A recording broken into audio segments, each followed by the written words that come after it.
What's up, Tyler? Got your session here. So, there's some really good stuff.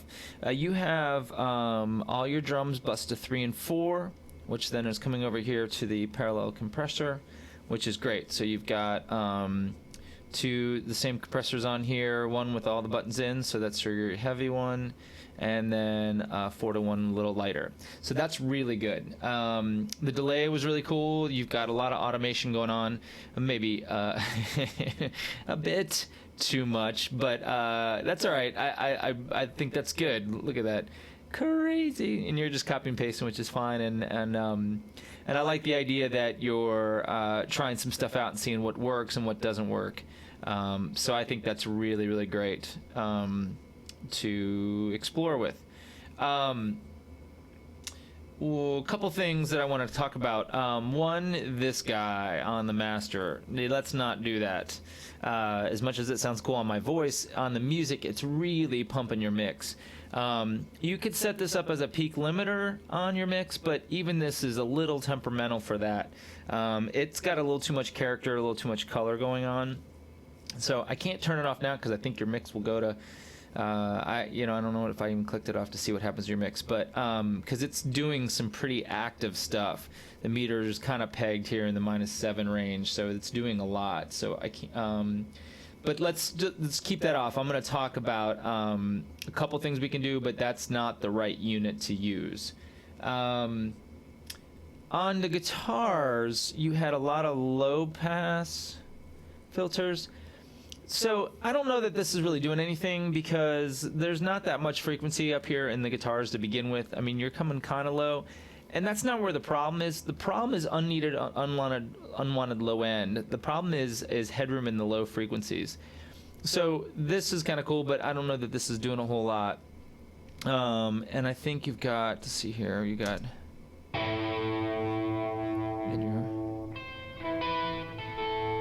So you're playing with bass, you realize that those were the same multiple mics on one guitar, which is really cool. So the other thing I want to make a mention of is the use of the distortion, which I thought was really cool, but it also is clouding up your drums quite a bit. So you're using, you've got bus 1. I don't know that a compressor after this is needed, but this you've got this pretty high threshold. So that's for the voice. That's the one I'm particularly looking at, was at the voice, which I thought was, when you faded that 1 point part up, was pretty tasty. The flawed line, I think right here.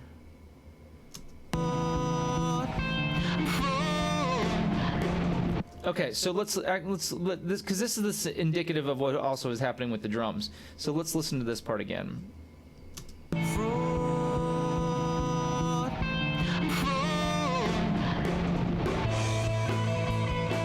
So what we've got is just tons of noise coming up.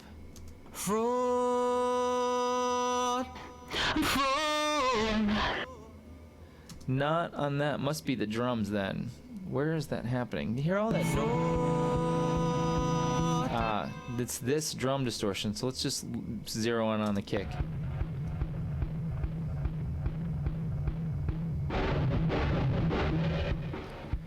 So all that noise is just kind of clouding everything up. Now, there's a couple different ways to do that. One is to not run, because the way you're running that distortion, if I remember correctly, bus 5, you're running all the drums instead of maybe a little bit of individual drums. So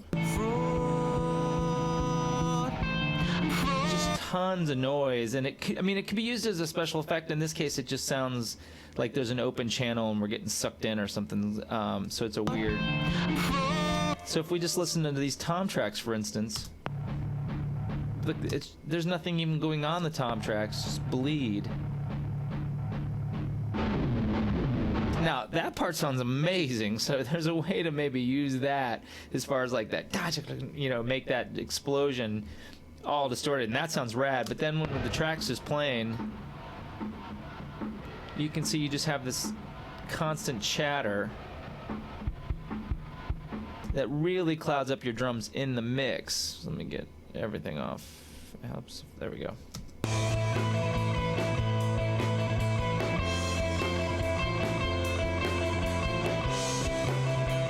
Now, and I don't disagree that this drum track should be a little bit more buried, a little more rhythm section, but we're kind of missing the kick drum at all. Other things that I would do would probably EQ the snare drums a little differently.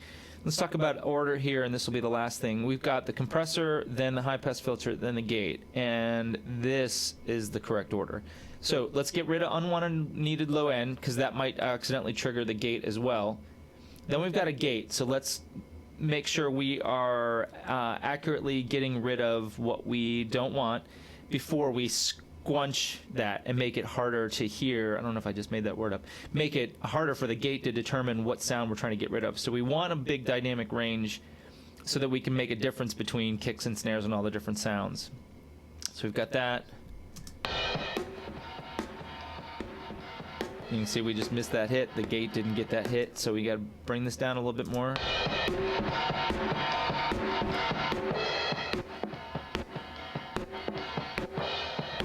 You can hear that the way that distortion is running. A couple things are being triggered by that because we're hearing bleed from other instruments. And then finally the compressor.